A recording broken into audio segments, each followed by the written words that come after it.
Assalamualaikum warahmatullahi wabarakatuh. Salam sejahtera bagi kita semua.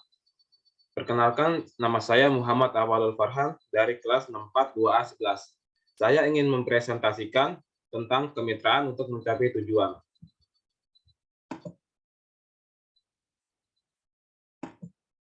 Apa itu kemitraan untuk mencapai tujuan? Kemitraan untuk mencapai tujuan adalah inisiatif yang berfokus untuk membangun kemitraan yang inklusif. Mereka terjadi pada tingkat yang berbeda-beda, mulai dari global, nasional, regional, lokal, atau nasional. Pentingnya kemitraan untuk mencapai tujuan. Koordinasi antar negara penting sekali untuk mencapai pembangunan ekonomi di negara-negara yang belum mencapai tujuan tersebut. Selanjutnya, diamati pada beberapa unsur yang menunjukkannya. Isu yang terkait dengan pembangunan berkelanjutan telah mencakup berbagai bidang kegiatan ekonomi, seperti kasus penciptaan obligasi hijau, yang penempatannya pada tahun 2018 sebesar 155.500 juta dolar, yang merupakan peningkatan 78% dibandingkan di tahun di atas. Ini berbicara tentang pentingnya komitmen yang telah dibuat.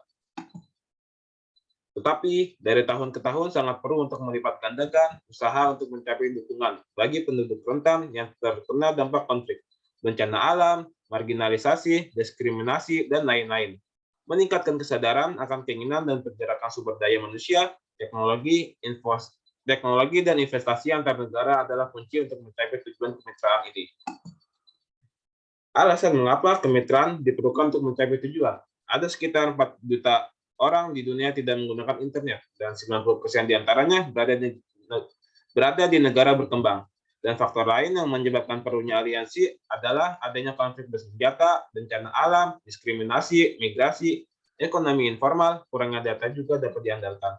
Kurangnya investasi, stagnasi ekonomi, perdagangan luar negeri yang kurang pesat, bahkan ekonomi yang terlilit hutang negara, dan lain-lain.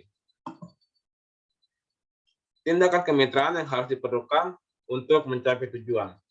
Pencapaian tujuan ini sangat ambisius karena dimensi yang disentuhnya dikarenakan melibatkan berbagai contoh dan pada tingkatan yang berbeda. Oleh sebab itu, perlu diupayakan bersama dan konsensual. Berikut ini adalah beberapa tindakan yang diambil untuk mencapai tujuan yang diusulkan untuk tahun 2030 mendatang.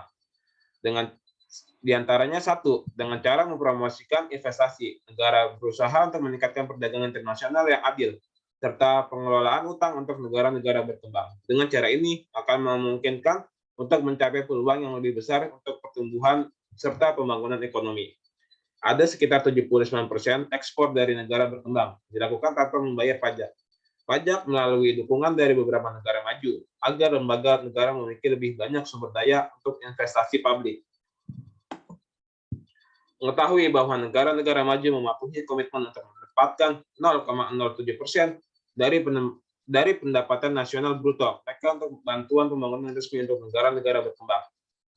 2. Mendukung negara-negara berkembang agar utang luar negeri mereka dapat dibayar lunas. Maksudnya adalah hindari bahwa bunga menimbulkan utang yang tidak mungkin dibayar. Mempromosikan pembiayaan dan restrukturisasi utang untuk ini. Mempromosikan investasi dalam pengetahuan, inovasi, dan teknologi yang ramah lingkungan di negara-negara berkembang, serta pertukaran pengetahuan, spesialisasi, dan penggunaan pengalaman perbaikan.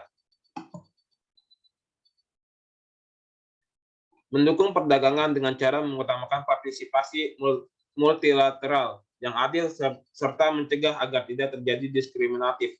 Dan semua hal ini mendukung transparansi dan regulasi yang sangat sederhana.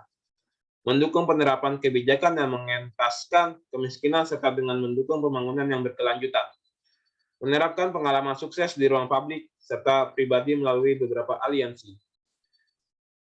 Mendukung program yang ditunjukkan untuk meningkatkan kapasitas pembangkitan serta ketersediaan banyaknya data demografi yang andal dan tepat waktu termasuk dalam tingkat pendapatan letak lokasi yang geografis, ras, usia, disabilitas, asal etnis, migrasi, dan lain-lain, untuk menghasilkan indikator-indikator untuk mengukur kemajuan dalam pembangunan. Ya, sekian presentasi dari saya. Kurang lebihnya mohon maaf. Wassalamualaikum warahmatullahi wabarakatuh.